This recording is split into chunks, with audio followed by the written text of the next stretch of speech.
જય સોમનાથ મિત્ર લાલભાઈ કોટડિયા બોલું જાંબુડીથી. હવે આજે એક આ નવી સિસ્ટમ આપવાળા કાઢી. આ 2-3 દિવસ ત્યાં આ ગામડામાં રહેતા નાના મજૂરો હોય, નાના માણસો હોય, જેને બિચારાનો ખ્યાલ ન હોય, એને વિસાવદર બોલાવે. અમારા વિસાવદર તાલુકાને બીજે તાલુકામાં ચાલુ થયું જ હોય ને, અહીંયા થયું એટલે બીજે કરતા જ હોય. આને કારણ કે ખોટી ધંધા કરવાનો ટેવ છે. હવે ગામ વિસાવદર તરીકે તમે ગાયક આવી જાવ ને, તમારા અમે પ્લોટના ફોર્મ ભરી દઈને તમારા 15-20 દીમાં પ્લોટ તમારા મકાન મંજૂર થઈ જાય એમ.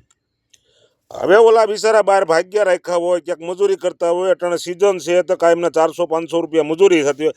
આ 3 દિવસથી આ લોકો બિચારા મજૂરીઓ પાડી અને વિસાવદરમાં રખડે છે ફોર્મ ભરવા. બરાબર છે? ત્યાં બોલાવી એની ઓફિસે અને ઘડીક વાર એને વાતો કરીને પછી એને મોકલી દે, તમે ફોર્મ ભરજો કાંઈ કામે, તમારે ફોર્મ ભરાઈ જાય એટલે વરદીમ મહિના દીમ તમારું મકાન મંજૂર કરાવી દેવું કે.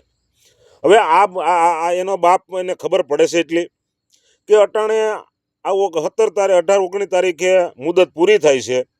બરાબર? પછી વહીવટદાર આવે. બરાબર છે? કાંઈ વહીવટદાર લેન્ડ કમિટી બોલાવી ન હગે. બરાબર છે?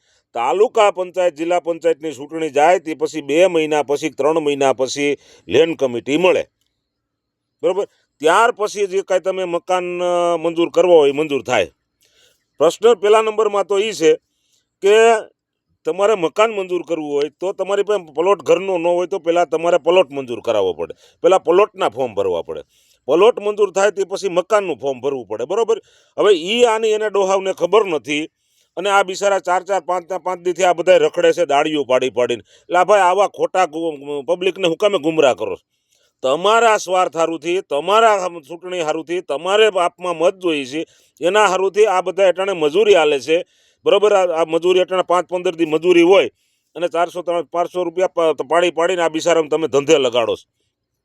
ભાઈ રહેવા દો, આવા હુકામે ફાકા ફોજિયાતીઓ કરીને કોકને ગેરમાર્ગે દોરો છો અને પબ્લિકને હુકામ ખોદે ચડાવો છો આવી. એટલે ભાઈ તમારામાં તેવડ હતી તો તમે વરોધી થયા, તમે છૂટાઈને આવ્યા છો. તમે આમ તો 5 વર્ષ, હમણાં 4 વર્ષ તમારી ધારાસભ્ય છે એનો છે, તો 4 વર્ષ થયા તમે ક્યાં ગયા હતા? પાછા પેટમાં કરી ગયા હતા? 4 વર્ષ ક્યાં થયા તમને કોઈ સાંભળતું નહોતું? 4 વર્ષ થયા સરપંચો ને એ બધા હોવારિયાના પ્લોટ ભરી પ્લોટ મંજૂર કરાવે છે ને ફોર્મ ભરાવે છે ને એવું બધું કરાવે છે. તમે આદિ લગ્ન ક્યાં પાછા પેટમાં રિટર્ન વી ગયા હતા? આ 4 વર્ષ થયા તમારો ધારાસભ્ય છે. તમને ચૂંટણી ટાણે હાંભળ્યું તમને? હવે ગરીબ માણસોને હું કામ હેરાન કરો? તમને હાય ખાઈ જાય હારાવ. અને ભાઈ આ તમને કહું, નીકળ્યા છે અમારે ધારાસભ્ય. બરાબર? ફલાણાનો વિકાસ કરાવો, ઓલા વિકાસ કરાવો. એટલે ભાઈ આ બોર્ડરના ખેડૂતને આ તકલીફ છે. હાવજની, દીપડાની, રોજની, ભૂંડની બધી. બરોબર છે? એના માટે તો કંઈક તું બોલ. કારણ કે એના માટે તું નહીં બોલ. તારે ખેડૂતની ખાલી જરૂર હતી તારે ખેડૂ કર્યા છે. એના માટે તું ન બોલ્યો. તારે જટ અહીંયા ઓલી જગ્યાનું તને જગ્યા બહુ વાલી લાગવા માંડી. હવે પેલા તું જગ્યાનો વિરોધ કરતો હતો, એના રોડ રસ્તાનું તને વાલું લાગવા માંડ્યું. બરોબર છે? એટલે માપમાં રહીને જેમ બને એમ અને જે કામ કરવાના છે કરો. બીજા ખોટા હુકામ પબ્લિકને ખોદે ચડાવો છો? બરોબર છે? એટલું કંઈ વિનું છું. જય હિન્દ, જય ભારત.